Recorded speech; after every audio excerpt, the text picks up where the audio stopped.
जी कैफ 7 आज के लेक्चर का आगाज़ करते हैं। लेक्चर नंबर हमारा 80 और आज के लेक्चर में हमने अपने कंपनी लॉ के सेकंड लास्ट चैप्टर की रिवीजन करनी है जो कि है इन्वेस्टमेंट एंड अकाउंट्स।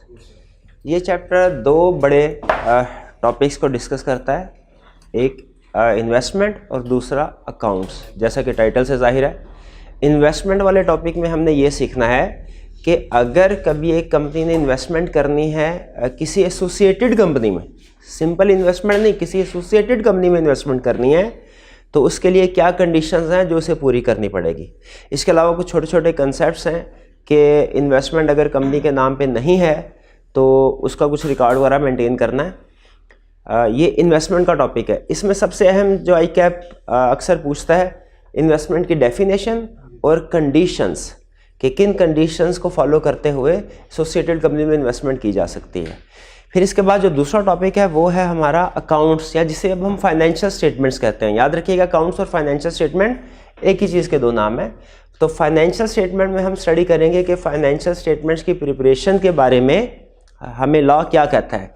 इसमें हम सीखेंगे बुक्स ऑफ अकाउंट्स किसको कहते हैं, फाइनेंशियल स्टेटमेंट में क्या क्या चीज़ें शामिल होती हैं, फाइनेंशियल स्टेटमेंट्स कब प्रिपेयर करके प्रेजेंट करनी होती है, हाफ ईयरली फाइनेंशियल स्टेटमेंट्स या क्वार्टरली फाइनेंशियल स्टेटमेंट्स और एनुअल फाइनेंशियल स्टेटमेंट्स के कुछ रूल स्टडी करेंगे। फिर इसके बाद कुछ कंसेप्ट्स नए हमारे इस सेशन में ऐड हुए हैं हमारे सिलेबस में, डायरेक्टर्स रिपोर्ट भी स्टडी करते हैं इसमें, और जो नए कंसेप्ट्स हैं उसमें रिलेटेड पार्टी का कंसेप्ट है, एनुअल रिटर्न का कंसेप्ट है और कंसोलिडेटेड फाइनेंशियल स्टेटमेंट का कंसेप्ट है।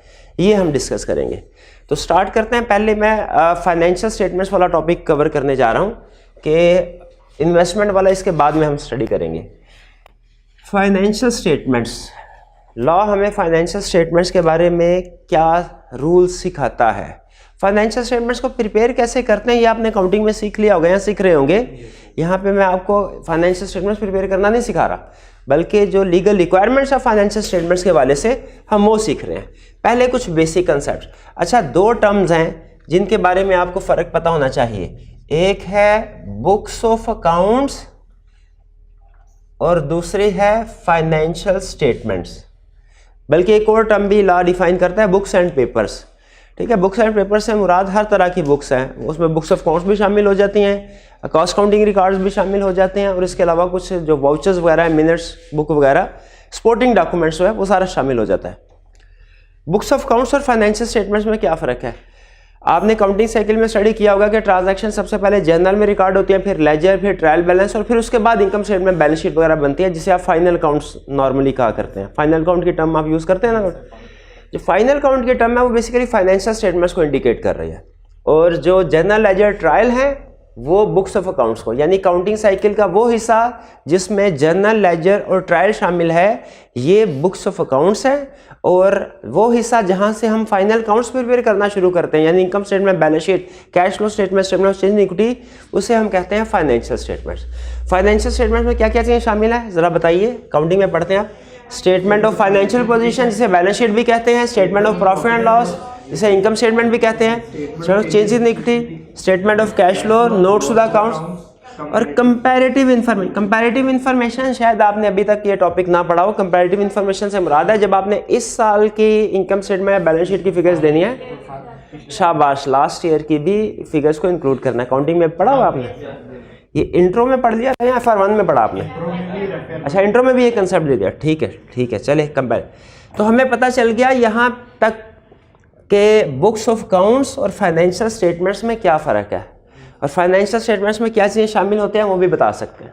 अच्छा, फाइनेंशियल स्टेटमेंट्स जब बनती हैं तो उसमें कुछ स्टेटमेंट ऐसी होती है जो एज ऑन बनती है, जो कि बेसिकली जैसे बैलेंस शीट, लेकिन कुछ स्टेटमेंट्स ऐसे जो for the period ended, for the year ended बनती है। ठीक है, जैसे इनकम स्टेटमेंट। अब टर्म है फाइनेंशियल ईयर। फाइनेंशियल ईयर से मुराद वो पीरियड है जिसके लिए फाइनेंशियल स्टेटमेंट्स प्रिपेयर की जा सकती है। लेकिन याद रखिए, फाइनेंशियल ईयर नॉर्मली 12 मंथ्स का होता है, लेकिन इसका पीरियड कम या ज़्यादा भी हो सकता है। इट मे और मे नॉट बी 1 ईयर। ये 1 ईयर भी, ज़्यादातर 1 ईयर होता है, लेकिन एक कंसेप्ट है कि कंपनी अगर अपना counting year, financial year change करना चाहे तो कर सकती है। जैसे ईयर एंड 31 दिसंबर, कुछ कंपनीज का ईयर एंड 31 दिसंबर है, कुछ का आपने देखा होगा ईयर एंड 30 जून भी होता है। Yes sir. तो अगर किसी कंपनी का ईयर एंड 30 जून है और वो 31 दिसंबर ईयर एंड करना चाहती है, ट्रांसफर करना चाहती है, चेंज करना चाहती है अपने, क्या कर सकती है? बिल्कुल कर सकती है। उस सूरत में उसके पास दो ऑप्शन होंगी, चाहे तो अब जिस साल में ट्रांजिशन हो रहा है ना उस साल में दो, ये पहली ऑप्शन या तो 6 मंथ्स की फाइनेंशियल स्टेटमेंट्स बना ले जो कि 30 जून पे एंड हो रही हो, या 18 मंथ्स की फाइनेंशियल स्टेटमेंट्स बना ले, दोनों ऑप्शन। तो इसीलिए उसने कहा कि नॉर्मली ये फाइनेंशियल ईयर 1 ईयर ही होगा, 12 मंथ्स, लेकिन कुछ केसेस में ये 1 ईयर हो सकता है ना भी हो, उससे कम भी हो सकता है, ज़्यादा भी हो सकता है। पीरियड ऑफ फाइनेंशियल स्टेटमेंट्स, यानी फाइनेंशियल स्टेटमेंट्स जो है वो पीरियड जो कवर करेंगी वो क्या होगा? फर्स्ट फाइनेंशियल स्टेटमेंट्स का होगा from date of incorporation till close of financial year. अब देखिए ये भी एक एग्जांपल है फाइनेंशियल ईयर की। ये सर में ये दोनों कंसेप्ट जो हैं वो इंटरलिंक्ड हैं कि पीरियड ऑफ फाइनेंशियल स्टेटमेंट्स क्या होगा, वो बेसिकली फाइनेंशियल ईयर ही होगा। ठीक है, तो अब इसी कंसेप्ट की एग्जांपल दे रहा है आपको। अब देखिए एक तीसरी एग्जांपल भी हमारे सामने आ गई। मैंने तो आपको ट्रांजिशन की एग्जांपल दी थी ना, उसमें हो सकता है 1 साल का पीरियड ना हो, उससे कम या ज़्यादा हो। दूसरी एग्जांपल ये भी आ गई इनकॉर्पोरेशन की। जब कंपनी इनकॉर्पोरेट होती है वो तो साल के दौरान में किसी भी दिन में इनकॉर्पोरेट हो सकती है ना, तो जो उसकी पहली फाइनेंशियल स्टेटमेंट बनेगी वो इनकॉर्पोरेशन से लेके जो फाइनेंशियल ईयर एंड तक की बनेगी, जो कि मोस्ट प्रोबेबली वो 1 साल से कम का अरसा होगा। तो पीरियड ऑफ फाइनेंशियल स्टेटमेंट्स क्या होगा? Date of first financial statement है तो इनकॉर्पोरेशन से लेके क्लोज ऑफ फाइनेंशियल, और अगर सब्सिक्वेंट फाइनेंशियल स्टेटमेंट का केस है प्रीवियस फाइनेंशियल स्टेटमेंट की डेट से लेके जो बैलेंस शीट पे लिखी होती है एज ऑन इस साल के फाइनेंशियल ईयर एंड तक। ये फर्स्ट और सब्सिक्वेंट फाइनेंशियल स्टेटमेंट का फर्क पता चल गया आपको? चलिए आगे चलते हैं। When to present financial statements, ये तो है ना फाइनेंशियल स्टेटमेंट्स प्रिपेयर कितने अरसे की जाएंगी, ये कंसेप्ट ये है। ये फाइनेंशियल ईयर और पीरियड ऑफ फाइनेंशियल स्टेटमेंट, ये कंसेप्ट क्या सिखाते हैं हमें दोनों कि फाइनेंशियल स्टेटमेंट्स कितने पीरियड की प्रिपेयर की जाएगी। अब प्रिपेयर कब की जाएगी, दो कंसेप्ट है ना, दो कंसेप्ट ना। जैसे फर्ज कीजिए ला ने कहा कि आपने 1 जनवरी से लेके 31 दिसंबर तक की फाइनेंशियल स्टेटमेंट्स प्रिपेयर करनी है। ये वाली सेंटेंस, ये वाली रिक्वायरमेंट मुझे इस कंसेप्ट की तरफ लेके जा रही है कि पीरियड ऑफ फाइनेंशियल स्टेटमेंट क्या है। अब मैं उससे पूछता हूँ सर ये 12 महीनों की फाइनेंशियल स्टेटमेंट प्रिपेयर करने के लिए मेरे पास टाइम कितना है? क्या मेरे पास 1 महीना है, 2 महीने, 6 महीने, 10 महीने, कितने महीने प्रिपेयर करने के लिए? मैंने कब आपको फाइनेंशियल स्टेटमेंट प्रेजेंट करनी है, मुझे बताइए, मेरे पास टाइम कितना है? ये जो नेक्स्ट कंसेप्ट है ना, when to present financial statement, ये बता रहा है कि फाइनेंशियल स्टेटमेंट्स का टाइम कितना है, टाइम कितना है। तो फाइनेंशियल स्टेटमेंट्स को प्रेजेंट कहाँ किया जाता है? एजीएम में। और यहाँ पे याद रखें, जब मैं फाइनेंशियल स्टेटमेंट्स की ना डिफरेंट टाइप्स हैं। फाइनेंशियल क्या क्या टाइप्स है? Quarterly financial statement, half yearly financial statement, annual financial statement, और एक और कंसोलिडेटेड फाइनेंशियल स्टेटमेंट। जहां कहीं ला सिर्फ लफ्ज फाइनेंशियल स्टेटमेंट यूज करता है, इसका मतलब क्या है? कौन से? Annual financial statement. शाबाश। तो मुझे बताइए, अब मैंने ला से पूछा बनानी कितने पीरियड की है, वो मुझे आपने बता दिया। बनानी कब है अब ये बताएं। उसने कहा एजीएम में प्रेजेंट करनी है तुमने। मैंने कहा अच्छा, इसका मतलब है जितना टाइम एजीएम का उतना ही टाइम फाइनेंशियल स्टेटमेंट्स में। प्रैक्टिकली जब एजीएम, क्योंकि फाइनेंशियल आपको पता है, आपने ऑर्डिनरी बिजनेस में ये स्टडी किया हुआ है कि कंसीडरेशन ऑफ फाइनेंशियल स्टेटमेंट एक ऑर्डिनरी बिजनेस, इसका मतलब है एजीएम तक तो लाजमी फाइनेंशियल स्टेटमेंट बनानी है। एजीएम से डिले नहीं कर सकते। प्रैक्टिकली एजीएम से पहले फाइनेंशियल स्टेटमेंट्स बनते हैं। यानी एजीएम प्रेजेंट कहाँ की जाएगी? AGM shell be presented in, sorry, financial statement shall be presented in AGM. और एजीएम कब कंडक्ट होती है? फर्स्ट एजीएम कब होती है? तो अगर मैं आपसे पूछूं, अब जरा गौर से सुनिएगा, when first financial statement shall be presented to members within 16 months from date of incorporation, और सब्सिक्वेंट फाइनेंशियल स्टेटमेंट कब प्रेजेंट की जाए? Within 120 days of close of financial year and once in each calendar year. अच्छा ये है present की जाएंगी AGM में, ठीक है, एजीएम में। ये बात समझ आ गई, यहां तक क्लियर। प्रेजेंट की जाएंगी एजीएम में, लेकिन उससे पहले क्या सेंड भी की जाएंगी? फर्क समझ आ रहा है? प्रेजेंट की जाएंगी एजीएम में, कि सेंड कब की जाएंगी? उससे पहले, हाँ, नोटिस के साथ 21 दिन पहले। वो याद है ना? ये तो नहीं कहेंगे सर पहले तो आपने कहा था एजीएम में प्रेजेंट करनी है और फिर अब आप कह रहे हैं एजीएम से 21 दिन पहले सेंड करो। वो सेंड करनी है, तो उसके बाद फाइनेंशियल स्टेट एजीएम में भी प्रेजेंट करनी, ताकि मेंबर्स ने फाइनेंशियल स्टेटमेंट घर से पढ़ के आए और वहां पे डिबेट कर सके, कंसीडर कर सके उसको। चलिए, ये financial statement, filing of financial statements, financial statements को, अच्छा आपको बताया था एक होता है सेंडिंग फाइनेंशियल स्टेटमेंट, एक होता है फाइलिंग फाइनेंशियल स्टेटमेंट। दोनों में फर्क, सेंडिंग मेंबर्स को और फाइलिंग रेगुलेटरी अथॉरिटीज को, जो कि रेगुलेटरी अथॉरिटीज कौन कौन सी हो सकती हैं? SCCP, registrar, stock exchange. तो हमें कह रहे हैं फाइलिंग ऑफ फाइनेंशियल स्टेटमेंट। आपने फाइलिंग की रिक्वायरमेंट्स हैं, एक बिफोर एजीएम और एक है आफ्टर एजीएम, ठीक है, बिफोर एजीएम और आफ्टर एजीएम।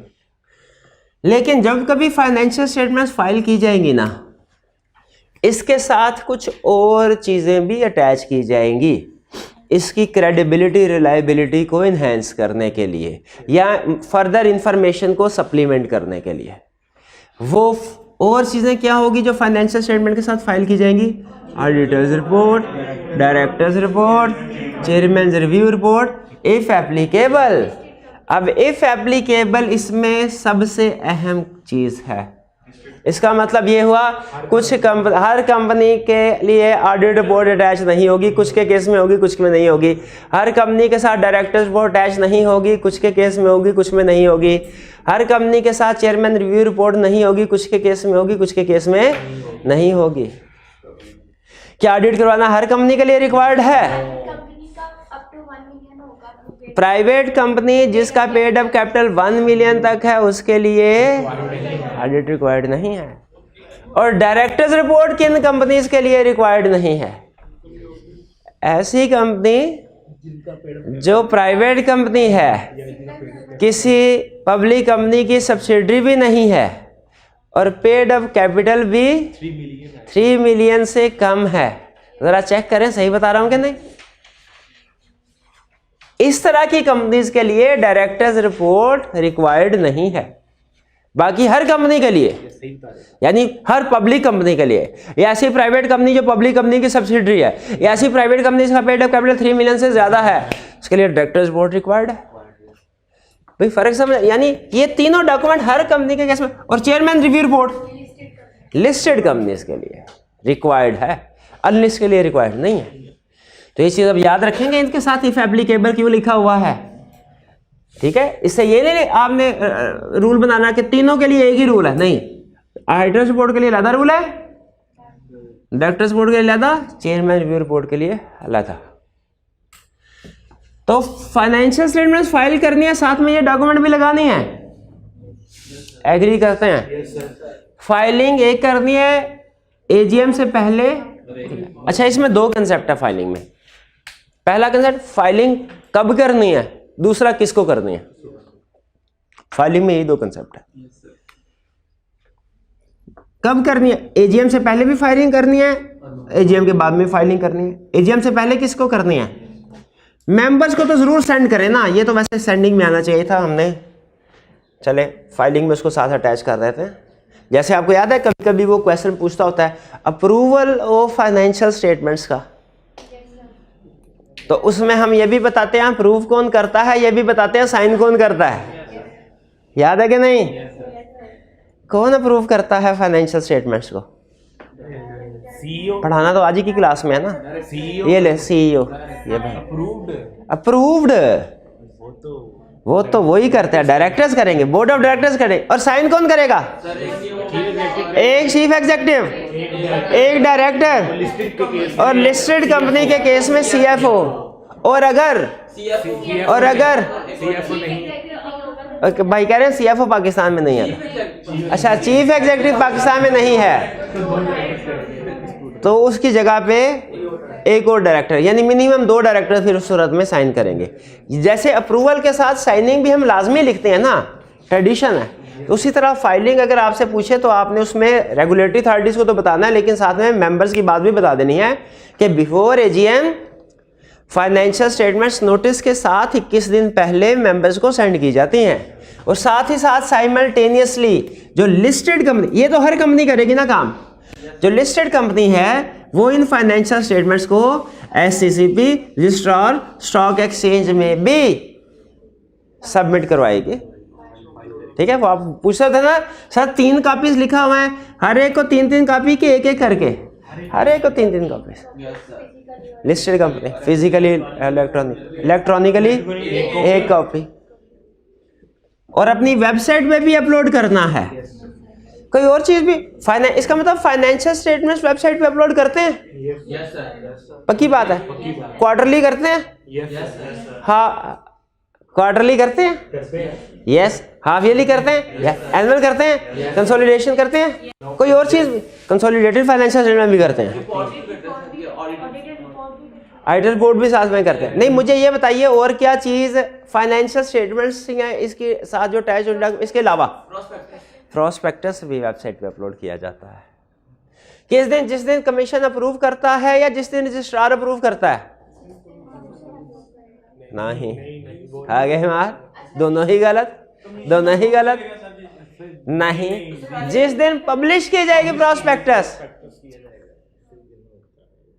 कमीशन की अप्रूवल की डेट कुछ और है, पब्लिशिंग की, हाँ वही वही वही वही वही पब्लिशर। तो वेबसाइट पे एजीएम के बाद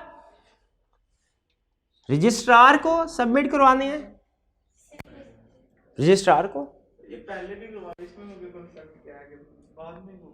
बाद में जो अप्रूव्ड फाइनेंशियल स्टेटमेंट्स होते हैं, यानी जो मेंबर्स ने अप्रूव कर दी हुई हैं, वो उसके बाद। आपको याद है कंसेप्ट हमारा वो भी होता था, अगर फाइनेंशियल स्टेटमेंट्स अडॉप्ट नहीं की गई तो फिर क्या करना है?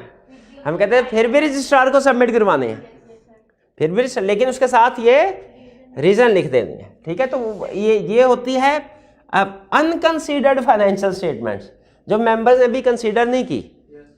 ये आफ्टर एजीएम में जो कंसीडर, हालांकि इसमें ज़्यादा फर्क नहीं आता, क्योंकि जाहिर है डायरेक्टर ने फाइनेंशियल स्टेटमेंट प्रिपेयर किए हैं, ऑडिटर उनको चेक कर सकता है, कर चुका है, मेंबर उनसे ज़्यादा वेल इन्फॉर्म्ड पार्टी तो नहीं है कंपनी के अफेयर्स के बारे में, लेकिन फिर भी एक फॉर्मेलिटी है कि वो कंसीडर्ड फाइनेंशियल स्टेटमेंट सबमिट करवानी है एजीएम के बाद। लिस्टेड कंपनी है तो 30 दिन में, अनलिस्टेड है तो 15 दिन में। और ये प्राइवेट कंपनी जिसका पेड अप कैपिटल ट्रांसमिशन उसके लिए रिक्वायर्ड नहीं है। ये तो सिर्फ रट्टे वाला पॉइंट। आपको पता है जितनी भी रिक्वायरमेंट्स होती है ना इस कंपनी के लिए, उनमें नॉर्मली कोई कंसेप्ट नहीं होता। ठीक, जैसे अगर आप उनसे पूछे सर इसमें लिस्टेड है, इसमें क्यों नहीं लिस्टेड अनलिस्टेड, फिर लॉ ने कह दिया। हाँ, ये कंसेप्ट क्या कि अगर फाइनेंशियल स्टेटमेंट एजीएम में अडॉप्ट नहीं की गई तो फिर भी सबमिशन रजिस्ट्रार को करवाई जाएगी, लेकिन अब की बार क्या किया जाएगा, उसको साथ में रीजन बता दी जाएगी। फाइनेंशियल स्टेटमेंट्स को कहाँ पे रखना है, मेंबर्स को तो सेंड कर दिया रजिस्टर्ड ऑफिस में। आप किसी भी कंपनी की फाइनेंशियल स्टेटमेंट्स देखना चाहें तो आपको कहाँ जाना पड़ेगा, रजिस्टर, लेकिन आपको फाइनेंशियल स्टेटमेंट्स नहीं दिखाएंगे। हाँ, क्योंकि मेंबर होना जरूरी है, offer for section by members. Website से हाँ प्रैक्टिकली ऐसे करते हैं, वेबसाइट पे जाते हैं, डाउनलोड कर लेते हैं, सिंपल बिल्कुल। और पिछले 10-10 सालों की फाइनेंशियल स्टेटमेंट अवेलेबल होती हैं, और क्वार्टरली भी, हाफ ईयरली भी होती है। तो जानने की क्या, हमारे ज़माने में स्टॉक एक्सचेंज, जब हम FR2 पढ़ते थे ना आपके लिए, हमारे टीचर हमें कहते थे स्टॉक एक्सचेंज जाओ, वहाँ से एक्चुअली 2-3 फाइनेंशियल स्टेटमेंट जो बड़ी कंपनीज है उनकी फाइनेंशियल में लेके आओ, डिस्क्लोजर्स वगैरह वहाँ से तैयार करते थे, तो वो ख्वारी करनी पड़ती थी। अब उस वक्त ये रिक्वायरमेंट नहीं होती थी अपलोड ऑन वेबसाइट वाली, ये भी अभी आई है। हाँ हाँ जी जी। ऑडिट ऑफ फाइनेंशियल स्टेटमेंट्स किन कंपनी, ये तो बात होगी अभी। क्या बात हुई अभी? ऑडिट किस कंपनी के लिए रिक्वायर्ड है? ऐसी प्राइवेट कंपनी जिसका पेड अप कैपिटल 0.5 मिलियन है, उसके लिए ऑडिट रिक्वायर्ड है नहीं, और जिसका 1.5 मिलियन है उसके लिए ऑडिट रिक्वायर्ड है। ठीक है, अब आगे चल। अच्छा, अब क्वार्टरली फाइनेंशियल स्टेटमेंट्स की बात कर लेते हैं। ये तो एनुअल फाइनेंशियल स्टेटमेंट्स की बात कर ली ना हमने सारी, अब किसकी बात करें? अब चूंकि इंफॉर्मेशन एज है, मेंबर्स ये चाहते हैं कि उन्हें कंपनी के बारे में ज़्यादा से ज़्यादा इंफॉर्मेशन जल्द से जल्द मिले। तो पहले सिर्फ एनुअल फाइनेंशियल स्टेटमेंट्स बनती थी, फिर इसके बाद करता है हाफ ईयरली फाइनेंशियल स्टेटमेंट्स कि 12 महीनों की फाइनेंशियल स्टेटमेंट्स तो बना के भेजेंगे ही, जब 6 महीने गुजर जाएं तब वो 6 महीने की अलहदा से फाइनेंशियल स्टेटमेंट्स भी बना के भेजे, ठीक है। लेकिन फिर इसके बाद मजीद रिक्वायरमेंट्स जब बढ़ी तो फिर रूल ये आ गया कि हर 3 महीनों के बाद फाइनेंशियल स्टेटमेंट्स प्रिपेयर करके भेजनी है। यानी इसका मतलब ये हुआ हर कंपनी 12 महीनों में 4 बार फाइनेंशियल, हाँ नहीं सॉरी, लिस्टेड कंपनी हर लिस्टेड कंपनी ने साल में 4 बार फाइनेंशियल स्टेटमेंट्स प्रिपेयर करनी है। लेकिन ये फाइनेंशियल स्टेटमेंट्स 3-3 महीने की नहीं है, इसमें ट्विस्ट ये है। हर लिस्टेड कंपनी ने साल में कितनी दफ़ा फाइनेंशियल स्टेटमेंट प्रिपेयर करनी है? 4 दफ़ा। लेकिन ये हर 3-3 महीने की नहीं है, हर 3-3 महीने के बाद करनी है ना जी बात। फाइनेंशियल स्टेटमेंट हर 3 महीने के बाद करनी है। हाँ प्रेजेंट, अब देखिए इस कंसेप्ट के साथ लिंक कर रहा हूँ। प्रेजेंट हर 3 महीने के बाद करनी है, लेकिन जो उनका पीरियड होगा वो 3 महीने नहीं होगा। जैसे अगर एक कंपनी का ये स्टार्ट होता है 1 जनवरी से लेकर 31 दिसंबर तक, पहली फाइनेंशियल स्टेटमेंट्स कब प्रेजेंट करनी है? 3 महीने के बाद, 31 मार्च के बाद 3 महीने की, उसके लिए 30 डेज का टाइम है। फिर जब 3 महीने और गुजर गए तो अब जो सेकंड क्वार्टर आएगा ना, फर्स्ट क्वार्टर की फाइनेंशियल स्टेटमेंट्स होंगी वो 3 मंथ का पीरियड होगा और वो 30 दिन के अंदर अंदर बनानी है। सेकंड क्वार्टर की जो फाइनेंशियल स्टेटमेंट्स होगी उनका पीरियड होगा 6 मंथ और वो present with in 60 days present करनी है। थर्ड क्वार्टर की जो फाइनेंशियल स्टेटमेंट्स होगी उसका पीरियड होगा 3 मंथ्स और वो विद इन 30 डेज। और जो फोर्थ क्वार्टर नहीं, एनुअल ईयर एंडेड होगा, वो पूरे 12 महीनों को कवर कर रही होगी और उसका पीरियड होगा with in 120 days from the close of financial year. तो यहाँ पे क्वार्टरली फाइनेंशियल स्टेटमेंट्स की बात हो रही है। किस कंपनी के लिए रिक्वायर्ड है? Every listed company. कब? फर्स्ट और थर्ड 30 दिन के अंदर, सेकंड क्वार्टर की 60 डेज में, और एनुअल पढ़ लिया 120 डेज में। सर ये जो प्रेजेंट होगी एनुअल एजीएम में होगी सर ये? नहीं, ये सारी एजीएम में नहीं होंगी। मैं बताता हूँ उसके बारे में, आगे उसने बताया हुआ है। ये फाइलिंग की तरफ अभी पहले मैं इस कंसेप्ट को कंक्लूड कर लूँ। फर्स्ट और थर्ड की 30 दिन के अंदर, क्योंकि ये 3-3 महीनों की है, इनमें कम टाइम लगेगा। सेकंड क्वार्टर चूँकि 6 महीने किया, उसने डबल टाइम दे दिया 60 डेज, और एनुअल चूँकि 6 महीने से भी डबल किया उसके लिए उससे डबल टाइम, यानी जितना ज़्यादा पीरियड उतना ज़्यादा टाइम दे रहा है। बिल्कुल ठीक कर रहा है, इसमें कोई इतराज़ नहीं हमें। कह रहा है इसमें एक्सटेंशन भी मिल सकती है 30 दिन की, लेकिन कहाँ? सिर्फ फर्स्ट क्वार्टरली फाइनेंशियल स्टेटमेंट्स के। और अभी उस सूरत में अगर पिछले साल की एनुअल फाइनेंशियल स्टेटमेंट में एक्सटेंशन ली हो, क्योंकि एनुअल फाइनेंशियल स्टेटमेंट में एक्सटेंशन ली होगी तो ऑटोमेटिकली अगले साल की क्वार्टरली भी डिले हो गई। पिछले साल की एनुअल डिले हुई तो अगले साल की फर्स्ट क्वार्टर की तो डिले होगी ना। तो एक्सटेंशन 30 दिन की मिल सकती है कमीशन की तरफ से। इसमें रजिस्ट्रार नहीं है, क्यों भला? रजिस्ट्रार नहीं है, क्यों भला? लिस्टेड कंपनी को नॉर्मली कमीशन डील करता है। Filing of quarterly financial statement, quarterly financial statements याद रखें एजीएम में प्रेजेंट नहीं की जाती। एजीएम ही नहीं होगी, शायद एक्स्ट्राऑर्डिनरी जनरल मीटिंग में भी प्रेजेंट नहीं होते। ये क्या किया जाता है? इसको वेबसाइट पे अपलोड किया जाता है। मेंबर, अच्छा इसकी फाइलिंग होगी कि उन्हीं 4 लोगों को, मेंबर्स को भी, कमीशन को भी, स्टॉक एक्सचेंज को भी, रजिस्ट्रार को भी। मेंबर को कैसे होगी भला? वेबसाइट पे अपलोड कर दिया जाएगा, बस। इनको सेंड नहीं की जाएगी, कहीं पे प्रेजेंट भी नहीं होगी। बस किसी मेंबर को चाहिए वेबसाइट पे जाके देख ले, वेबसाइट से जाके डाउनलोड कर। विदाउट कंसीडरिंग अगर मेंबर रिक्वेस्ट करेंगे तब उनको सेट दी जाएगी, वरना नहीं। ठीक है, dispatch to member if requested. इसमें और एनुअल में सिमिलैरिटी क्या है? एनुअल भी इन्हीं 4 लोगों को सेंड की जाती है एनुअल फाइनेंशियल स्टेटमेंट, क्वार्टरली भी इन्हीं 4। अच्छा, हाफ ईयरली को क्वार्टरली फाइनेंशियल स्टेटमेंट्स भी कहते हैं। हाफ ईयरली फाइनेंशियल स्टेटमेंट या second quarter financial statement 100% same term है, ये ध्यान में रखिएगा। तो ये ना समझिएगा कि जब मैं ये कह रहा हूँ क्वार्टरली फाइनेंशियल स्टेटमेंट का ये रूल है तो वो हाफ ईयरली के लिए नहीं है, हाफ ईयरली के लिए भी वही है, वो एनुअल के लिए नहीं है। तो एनुअल फाइनेंशियल स्टेटमेंट्स और क्वार्टरली फाइनेंशियल स्टेटमेंट सिमिलरिटी क्या है, एनुअल फाइनेंशियल स्टेटमेंट्स भी इन 3 रेगुलेटरी अथॉरिटी को और मेंबर्स को प्रोवाइड की जाती है। हाफ ईयरली भी 3 regulatory authorities, registrar, commission, SCCP और मेंबर्स को प्रोवाइड की जाती है। लेकिन फर्क क्या है, एनुअल एजीएम में मेंबर्स को प्रेजेंट की जाती है और ये वेबसाइट पे अपलोड की जाती है। अगर मेंबर रिक्वेस्ट करे तो उसको प्रोवाइड करेंगे, वरना कोई नहीं प्रोवाइड करना होगी। ये फाइलिंग क्लियर। अब आते हैं ग्रुप फाइनेंशियल स्टेटमेंट्स। अच्छा, ये अप्रूवल भी हो गया हुआ है, लेकिन बहरहाल ग्रुप का मतलब क्या होता है? ग्रुप को हम एक और लफ्ज से नाम याद, कंसोलिडेटेड। अच्छा, आप जब रिपोर्टिंग पढ़ते हैं उसमें कंसोलिडेटेड किया किसी बच्चे ने?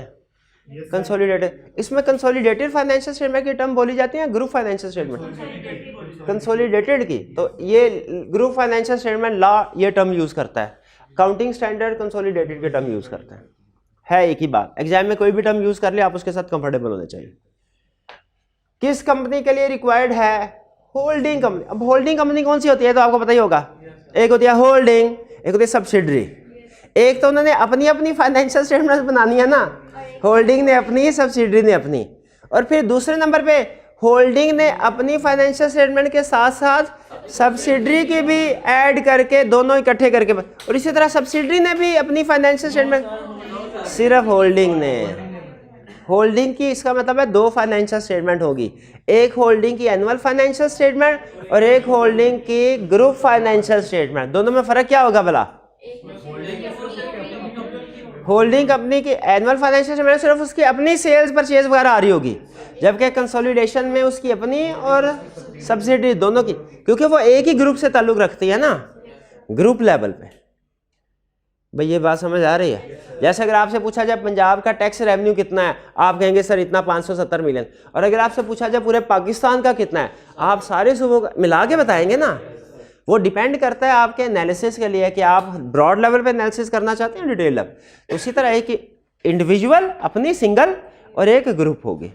अच्छा, मुझे ज़रा बताइए, जब एनुअल फाइनेंशियल स्टेटमेंट्स पब्लिश होंगी होल्डिंग की, उसमें एक होगी, प्रैक्टिकली क्वेश्चन पूछ रहा हूँ, एक होगी उसकी अपनी फाइनेंशियल स्टेटमेंट्स और एक होगी ग्रुप। 2 फाइनेंशियल स्टेटमेंट्स होगी ना। ऑडिट रिपोर्ट्स कितनी होंगी? 2 होंगी, एक इंडिविजुअल की अलग होगी, ग्रुप के, क्योंकि फाइनेंशियल स्टेटमेंट 2 है ना अलग, ऑडिट रिपोर्ट भी 2 होंगे। किसने किसने किसने प्रिपेयर करना है? होल्डिंग कंपनी ने, और सिंगल फाइनेंशियल स्टेटमेंट के साथ ही अटैच करके शेयर होल्डर को दी जाएंगे। इसका मतलब अगर होल्डिंग कंपनी है तो आपने जब नोटिस के साथ उसकी इंडिविजुअल फाइनेंशियल में अटैच करनी है तो ग्रुप भी अटैच करनी है। सर अगर एक होल्डिंग कंपनी की एक से ज्यादा सब्सिडी तो सबको ऐड किया जाएगा। सब एक्सेप्शन, प्राइवेट कंपनी जिसका पेड अप कैपिटल 1 मिलियन तक है, इंडिविजुअल लहदा, ऐसी होल्डिंग कंपनी जिसका अपना पेड अप कैपिटल भी 1 मिलियन से कम है, उसकी जो सब्सिडरी कंपनीज है उनका भी पेड अप कैपिटल 1 मिलियन से कम है, ग्रुप फाइनेंशियल स्टेटमेंट्स नहीं बनानी, वो सिर्फ अपनी अपनी बनाए। छोटी छोटी कंपनीज होंगी कितने, 7-8 लाख 10 लाख, 10 लाख भी नहीं देंगे। तो ये क्लियर हो गया। एक्सेप्शन, एग्जाम में एक्सेप्शन पूछेगा, आपको पता है ज्यादातर फाइनेंशियल ईयर ऑफ। अच्छा, प्रैक्टिकली एक मसला क्या आता है भला? मसले वैसे 2-3 और है, जब आप कंसोलिडेशन का टॉपिक पढ़ेंगे आपके अकाउंटिंग के टीचर आपको बताएंगे। उनकी अपनी पॉलिसी वगैरह में फ़र्क होता है, बाज़ औक़ात करेंसी रेट में, करेंसी में फ़र्क होता है, और भी मसले मसाइल। लेकिन एक बड़ा मसला पता है क्या होता है? फाइनेंशियल ईयर एंड अगर होल्डिंग कंपनी का डिफरेंट हो, सब्सिडरी का डिफरेंट हो, होल्डिंग का 30 जून है, सब्सिडरी का 31। यहाँ पर मसला ये है कि कहाँ पे कंसोलिडेशन करें। कंसोलिडेशन के लिए तो ज़रूरी है कि दोनों कंपनीज की फाइनेंशियल स्टेटमेंट्स बनी हो, एनुअल फाइनेंशियल स्टेटमेंट्स। अब एक कंपनी की 30 जून को बनती है, एक की 31 दिसंबर को, तो दोनों की तो कभी एक डेट में बन नहीं सकेगी। इसके लिए अल्लाह ने 2 रास्ते बताए हैं। अल्लाह ने पहले तो ये कहा कि भाई कोशिश कीजिए कि आपका शुरू से ही फाइनेंशियल ईयर बोथ कंपनीज का सेम हो। जब आप फाइनेंशियल ईयर सेलेक्ट करने लगे ना, तो अगर आपकी कोई होल्डिंग सब्सिडी तो दोनों का इकट्ठा सेलेक्ट करें। लेकिन बाज़ बात ऐसा होता है कि आप सब्सिक्वेंटली किसी कंपनी को एक्वायर कर लेते हैं। उस सूरत में अगर फाइनेंशियल ईयर डिफरेंट है ठीक है, अब ये एक वैलिड रीज़न है फाइनेंशियल ईयर डिफरेंट होने की कि आपका, और क्योंकि आपने बाद में एक्वायर किया है और वो ऑलरेडी सब्सिडरी कंपनी डिसाइड कर चुकी थी ईयर एंड। अब क्या होगा, अगर तो गैप 90 डेज या कम का है तो कमीशन फैसिलिटेट करेगा, रिकमेंड करता है कि एक कंपनी, दोनों में से कोई भी, अपना फाइनेंशियल ईयर एक्सटेंड कर दे। यानी अगर एक कंपनी का ईयर एंड है 31 दिसंबर और एक का ईयर एंड है 30 अक्टूबर, तो 30 अक्टूबर वाली कंपनी को चाहिए अपना एक्सटेंड करके 31 दिसंबर तक। और कमीशन इस सिलसिले में कहता है मैं फैसिलिटेट करूंगा, मैं आपको बड़ी आसानी से अप्रूवल दे दूंगा और मैं आपकी एजीएम वगैरह को भी एक्सटेंड करवा दूंगा। यानी अब आपका जो 120 डेज है ना, वो 30 अक्टूबर से नहीं, मैं 31 दिसंबर से गिनूंगा। लेकिन अगर ये पीरियड 90 डेज से ज़्यादा है तो फिर सब्सिडरी कंपनी इंटरम क्लोजिंग करेगी, यानी वो 6 महीने बाद ही क्लोज करके अपनी एनुअल फाइनेंशियल स्टेटमेंट्स बनाएगी। नहीं आई बात समझ? होल्डिंग कंपनी का ईयर एंड है 31 दिसंबर, सब्सिडरी कंपनी का ईयर एंड है 30 जून, 90 डेज से ज़्यादा का फ़र्क है। अब फाइनेंशियल स्टेटमेंट्स कब बनेगी भला? कंसोलिडेटेड 31 दिसंबर को। लेकिन 31 दिसंबर को तो सब्सिडरी का हाफ ईयरली एंड है, ये ईयर एंड तो हो ही नहीं रहा सब्सिडरी का, तो सब्सिडरी इंटरम क्लोजिंग करेगी। वो 31 दिसंबर को एक क्लोजिंग करके अपनी इस 6 महीने की ट्रांजैक्शन, यानी 1 जुलाई से लेके और फिर पिछले 6 महीने की ट्रांजैक्शन को मिला के 12 महीनों का पीरियड बनाएगी, जो कि मैच करेगा इन सिमेट्री विद होल्डिंग कंपनी होगा। और अब फाइनेंशियल स्टेटमेंट्स बनेंगे कंसोलिडेटेड। ये बड़ा सर दर्द वाला काम है, प्रैक्टिकली बहुत सर दर्द वाला काम है, इससे कई गुना ज्यादा आसान है। क्या? एक्सटेंड करवा के एक दफा जिंदगी आसान, जिंदगी आसान, वरना वो बड़े बड़े कम्प्लेक्स सॉफ्टवेयर मेंटेन करने पड़ते हैं। बहरहाल फाइनेंशियल ईयर का मसला हल हो गया। कंसोलिडेटेड फाइनेंशियल स्टेटमेंट्स का ऑडिट कौन करेगा? होल्डिंग कंपनी का ऑडिटर होगा। डिस्क्लोजर रिक्वायरमेंट्स क्या है कंसोलिडेटेड? कंसोलिडेटेड फाइनेंशियल स्टेटमेंट्स में कंसोलिडेटेड ग्रुप जो होल्डिंग कंपनी की अपनी इंफॉर्मेशन आएगी, सब्सिडी की भी आएगी, इनकम स्टेटमेंट बैलेंस शीट तो दोनों ऐड होके आ गई ना फिगर्स। डिस्क्लोजर्स के बारे में आपको पता है, नोट्स टू अकाउंट्स भी फाइनेंशियल स्टेटमेंट का हिस्सा होता है। डिस्क्लोजर कैसे दिए जाएंगे? क्या दोनों के डिस्क्लोजर को डुप्लीकेट कर दिया जाएगा, या कि मेंबर्स के लिए देखा जाएगा कि अब ग्रुप लेवल पे कौन से डिस्क्लोजर्स अहम है? ये अहम चीज़ है। ये प्रैक्टिकली आपको एक बात बता रहा हूँ। फर्ज कीजिए कि होल्डिंग कंपनी जो है उसका पेड अप कैपिटल है 100 मिलियन, सब्सिडरी का है 50 मिलियन। 100 मिलियन वाली कंपनी में 100 डिस्क्लोजर्स हैं, 50 वाली में 50 डिस्क्लोजर्स हैं। जब कंसोलिडेटेड फाइनेंशियल स्टेटमेंट बनेगी total 150 paid up capital for example हुआ। अब दोनों के डिस्क्लोजर्स को मिला के 150 नहीं दिया जाता, बल्कि ये देखा जाता है कि अब 150 मिलियन पेड अप कैपिटल के हवाले से क्या चीज़ अहम है क्या नहीं। हो सकता है इंडिविजुअल फाइनेंशियल स्टेटमेंट जो सब्सिडरी की बन रही है ना, उसमें कुछ छोटी मोटी चीज़ें भी हो जो उसके इंडिविजुअल के लिहाज से सिग्निफिकेंट है, लेकिन जब ग्रुप फाइनेंशियल स्टेटमेंट्स बने ना तो ग्रुप के लिहाज से हो सकता है सिग्निफिकेंट ना हो।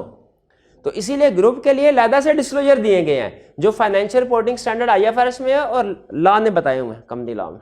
वो डिस्क्लोजर्स क्या है वो हमसे लेना देना नहीं है, हमने सिर्फ ये देखना है कि डिस्क्लोजर रिक्वायरमेंट्स पूरी हमने IFRS की भी करनी है, कंपनी लॉ की भी करनी है। और अगर सब्सिडरी की कोई ऐसी इंफॉर्मेशन है उसके बारे में, उसकी क्वालिफिकेशन के बारे में, उसमें कोई मसला मसाइल है उस बारे में जो कि कंसोलिडेट, अच्छा मुझे बताइए सब्सिडरी में मसला है, होल्डिंग में नहीं है, वो मसला कंसोलिडेटेड में आना चाहिए कि नहीं? आएगा अगर मेंबर्स के लिए रेलिवेंट हो। हाँ जी बिल्कुल भाई, देखिए अगर हो सकता है 50 मिलियन है तो उसमें 2-3 रुपए का मसला हो, वो इंडिविजुअल के लिए अहम है, 50 रुपए के लिहाज से 2-3 रुपए अहम है, लेकिन 150 जब कंसोलिडेटेड बनेगी उसके लिए मे भी अहम हो मे भी ना, तो अगर वो मेंबर्स के लिए रेलिवेंट है फिर इंक्लूड किया जाएगा। भाई ये बात समझ आई आपको? इंक्लूड मटेरियल इंफॉर्मेशन जो सब्सिडी से रिलेट कर रही है लेकिन होल्डिंग कंपनी में नहीं थी, तो वो कंसोलिडेटेड में आनी चाहिए।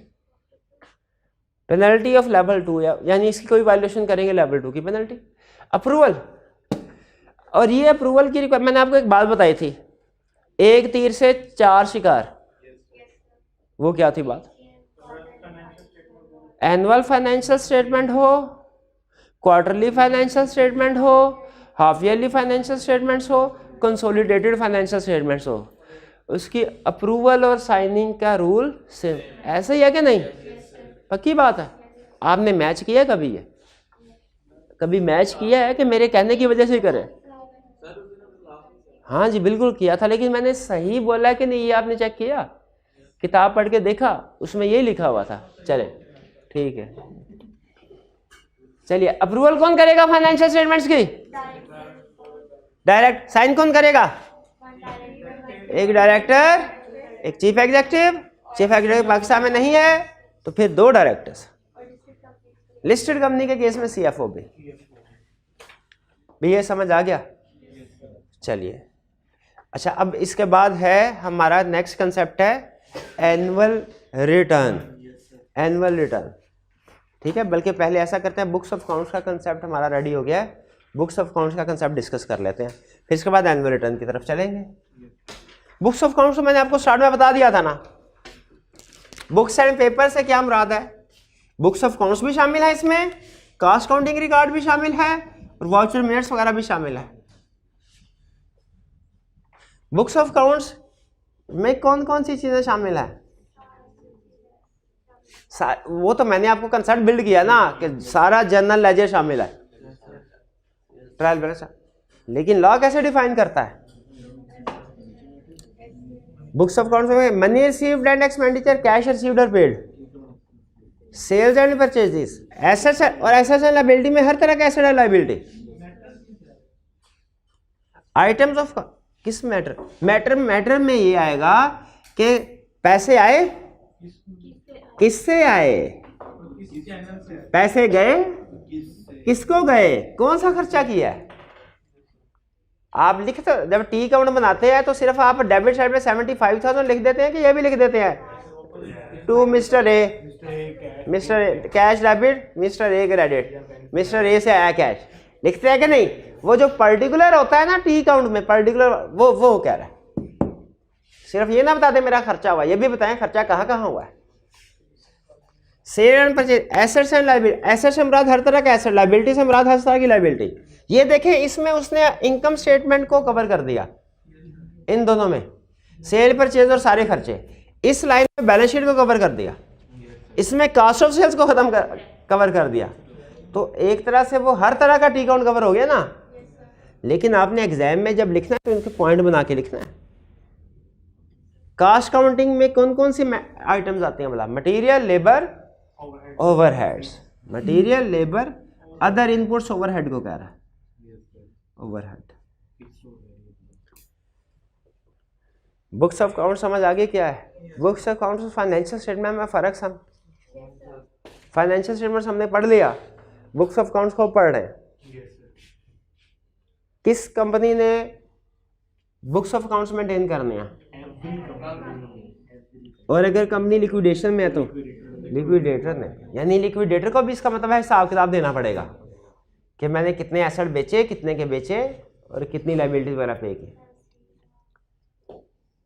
पीरियड ऑफ रिटेंशन कितने साल तक मेंटेन करना है? 10 ईयर। इससे पहले भी किसी चीज के बारे में पढ़ा था कि 10 ईयर तक रिटेन करना है। मिनट्स ऑफ जनरल मीटिंग के बोर्ड मीटिंग, बोर्ड इंपॉर्टेंट नहीं कहा था मैंने, कहा था जो हाँ अल्फाबेट में पहले आता है। बी पहले आया, बी के लिए 10 पहले आता है, तो बोर्ड मीटिंग के लिए 10 साल। और जी जनरल मीटिंग, जी बाद में आता है, 20 बाद में आता है, जनरल मीटिंग के लिए 20 साल। और इलेक्ट्रॉनिकली परमानेंट, ये पढ़ा हुआ था। बुक्स ऑफ अकाउंट्स कितने अरसे के लिए मेंटेन करने हैं? 10 फाइनेंशियल ईयर तक, इन फिजिकल और इलेक्ट्रॉनिक फॉर्म। इसके लिए 10 ईयर्स है, फिजिकल भी 10, इलेक्ट्रॉनिकली भी 10। लेकिन ये है 10 फाइनेंशियल ईयर्स, 10 कैलेंडर ईयर नहीं है। यानी जब आपने साल गिनने हैं ना, ये भी कौन सा चल रहा है साल 2020, ये 2022, 1 फरवरी 2022 है ना। तो जब आपने साल गिनने हैं ना तो ऐसे नहीं गिनने 1 फरवरी 2022, 1 फरवरी 2021 1 साल, 1 फरवरी 2020 2, ऐसे नहीं गिनने, बल्कि अभी तो ये तो अभी फाइनेंशियल ईयर हुआ ही नहीं है। तो आपका पहला साल क्या होगा 2021, 2022 को इग्नोर कर दें क्योंकि ये तो अभी चल रहा है, ये तो फाइनेंशियल ईयर कंप्लीट हुआ ही नहीं है, ये तो फाइनेंशियल ईयर नहीं है ना, कैलेंडर ईयर में इसकी गिनती होगी, फाइनेंशियल ईयर तो हुआ नहीं। तो 2021, 2020, 19 इस तरह चलते जाना है। 10 साल जहाँ पे हो जाए उतनी फाइनेंशियल, उससे पुराने वाली डिलीट कर दे, उससे पुराने वाली डिलीट कर दे, कोई मसला तो नहीं है। 10 फाइनेंशियल स्टेटमेंट्स आपने 10 साल के बुक्स ऑफ अकाउंट्स रखने हैं, 10 साल के, 10 फाइनेंशियल ईयर। फाइनेंशियल ईयर का मतलब समझा दिया उसने, एमसीक्यू में एक दफ़ा चेक किया था क्या मुझे बताओ मैं पुराना सारा रिकॉर्ड जलाना चाहता हूँ, जला सकता हूँ? हमने कहा बिल्कुल जला सकते। उसने कहा बताओ, 10 तक गिनती गिननी थी, 1 नंबर। प्लेस ऑफ कीपिंग किस जगह पे रखने हैं? बुक्स ऑफ अकाउंट्स कहाँ पे? अगर आप बुक्स ऑफ अकाउंट्स किसी कंपनी के इंस्पेक्ट करना चाहते हैं कहाँ जाएंगे? लेकिन वो आपको इंस्पेक्ट नहीं करने देंगे अगर आप मेंबर हैं। डायरेक्टर्स कर सकते हैं, मेंबर नहीं कर सकते अनलेस ऑथोराइज्ड, अगर लॉ या डायरेक्टर ऑथोराइज करें, वरना नॉर्मली रूल क्या है, मेंबर इंस्पेक्शन नहीं कर सकते, डायरेक्टर कर सकते हैं। अच्छा, रजिस्टर्ड ऑफिस पे, रजिस्टर्ड ऑफिस के अलावा किसी दूसरी जगह रख सकते हैं books of accounts? Registered office Karachi में है, बुक्स ऑफ अकाउंट्स मुल्तान में रख सकते हैं। डायरेक्टर रेजोल्यूशन पास करें और रजिस्ट्रार को नोटिफाई करें 7 दिन में, तो फिर कर सकते हैं। ब्रांच ऑफिस में भी मेंटेन किया जा सकता है, बिल्कुल किया जा सकता है। कौन इंस्पेक्ट करेगा? Not members. ठीक है, ब्रांच ऑफिस में याद रखिएगा ब्रांच के रिकॉर्ड मेंटेन किए जाते हैं, सारे नहीं। ब्रांच ऑफिस में जब बुक्स ऑफ अकाउंट्स मेंटेन की जाएगी, किसकी की जाएगी? ब्रांच। और ब्रांच के लिए भी लाजिम है उसने समरी बना के हर पीरियडिक रिटर्न फाइल करने हैं। भाई ये समझ आ गई? बुक्स ऑफ अकाउंट्स भी क्लियर। अब आ गया हमारा annual return. Annual return, annual return होती क्या है? इसमें जनरल इंफॉर्मेशन होती है, किसके बारे में? कंपनी के बारे में। जैसे मैनेजमेंट में कौन लोग शामिल है, एड्रेस वगैरह क्या है, शेयर कैपिटल क्या है, रजिस्टर। ओनली डायरेक्टर्स लिखा है, तो जो डायरेक्टर्स होते हैं वो मेंबर्स भी होते हैं। तो हाँ भाई, वो क्लासिक प्रॉब्लम भाई ने डिस्कस कर दी कि जो डायरेक्टर्स होते हैं वो मेंबर भी होते हैं। तो उस डायरेक्टर के ना 2 हिस्से कर देंगे तलवार से। जो डायरेक्टर वाला हिस्सा है ना वो इंस्पेक्शन करवाएगा, जो मेंबर वाला हिस्सा है ना उसको गेट के बाहर।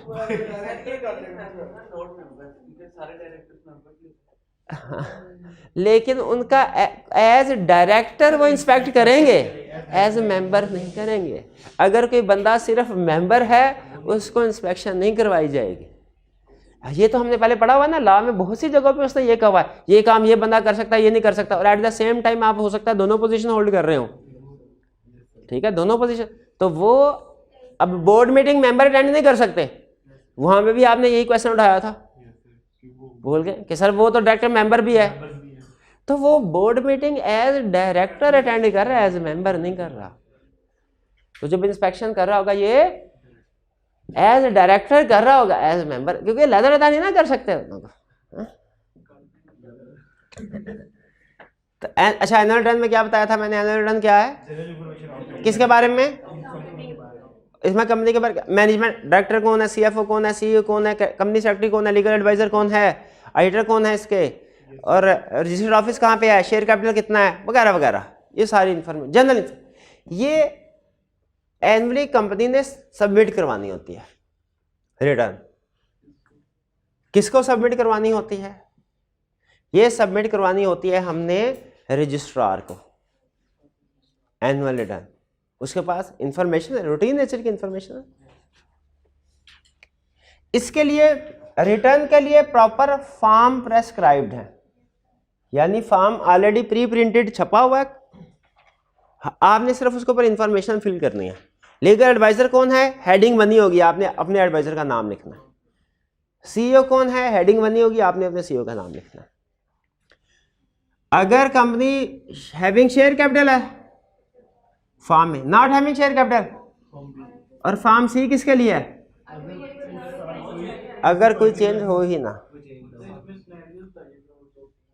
हाँ, अगर कंपनी का शेयर कैपिटल है, कंपनी कौन सा फॉर्म यूज करेगी, और शेयर कैपिटल नहीं है तो, और अगर सीएफओ और सारी इंफॉर्मेशन वही है जो पिछले साल थी वही तो क्या अब फॉर्म जमा करवाना है कि नहीं, करवाना। क्यों, क्योंकि रजिस्ट्रार को कम से कम ये तो बताना ना कि कोई चेंज नहीं है। तो वो फॉर्म सी ना बहुत छोटा सा फॉर्म होता है, इसमें ये होता है कि जी पिछले साल की कोई, इसमें इंफॉर्मेशन नहीं होती फॉर्म सी में, बल्कि क्या लिखा होता है कि कोई इंफॉर्मेशन की चेंज नहीं। लेकिन एसएमसी और प्राइवेट कंपनी जो है ना, जिसका पेड अप कैपिटल 3 मिलियन तक हो, उसने ये सबमिट नहीं करवाना। भाई रहने दीजिएगा बस, अब बाकी जुबान निकला में डिस्कशन कर लेंगे। उसने सबमिट नहीं करवाना। डेट क्या होगी एनुअल रिटर्न की, नहीं, जिस दिन की इंफॉर्मेशन इंक्लूड की जाएगी, एजीएम की डेट। और अगर एजीएम कंडक्ट नहीं हुई या कंक्लूड नहीं हुई, कैलेंडर ईयर का लास्ट है, इफ एजीएम नॉट हेल्ड और नॉट कंक्लूडेड। और रिटर्न फाइल कब करनी है, 30। अगर तो एजीएम की डेट पे प्रिपेयर कर रहे हैं तो एजीएम के 30 दिन के अंदर अंदर। अगर last day of calendar year की डेट पे प्रिपेयर कर रहे हैं तो उसके 30 दिन के अंदर अंदर आपने फाइल करने हैं, वरना पेनल्टी। एक्सटेंशन हो सकती है लिस्टेड कंपनी के केस में जो रजिस्ट्रार दे देगा, रजिस्ट्रार के रूटीन नेचर का मैटर है, तो लिस्टेड कंपनी का लेकिन रूटीन नेचर का है। वायलेशन करते हैं तो पेनल्टी होगी लेवल 1 और लेवल 2, ठीक है। अब इसके बाद है हमारा रिलेटेड पार्टी ट्रांजैक्शंस, और डायरेक्टर्स रिपोर्ट भी है, और फिर इन्वेस्टमेंट्स भी हैं। इन्वेस्टमेंट जी कल भी क्लास रख रहे, चलें ठीक है। फिर अब कल क्लास रख रहे, फिर कल जो है ना वो टेस्ट नहीं, कल आपकी क्लास हो जाती है और फिर परसों क्लास हो जाएगी, ठीक है। और परसों हमारी लास्ट रिवीजन क्लास होगी। चलिए यहाँ पे अब हम कंक्लूड करते हैं आज का लेक्चर। अब हमारा जो कंसेप्ट रह गया है वो एक रिलेटेड पार्टी वाला है, डायरेक्टर रिपोर्ट वाला है, और इन्वेस्टमेंट्स वाला। इन्वेस्टमेंट वाला तो सिंपल है, वो तो बस 7-8 मिनट में हो जाएगा, लेकिन डायरेक्टर रिपोर्ट वो भी ईजी है। रिलेटेड पार्टी डे तो मिला के इन्होंने तकरीबन एक लेक्चर ले ही लेना है, तो ठीक है। तो अब कल फिर रिमेनिंग डिस्कशन करते हैं। आज का लेक्चर यहाँ पे ख़त्म करते हैं। अल्लाह हाफ़िज़।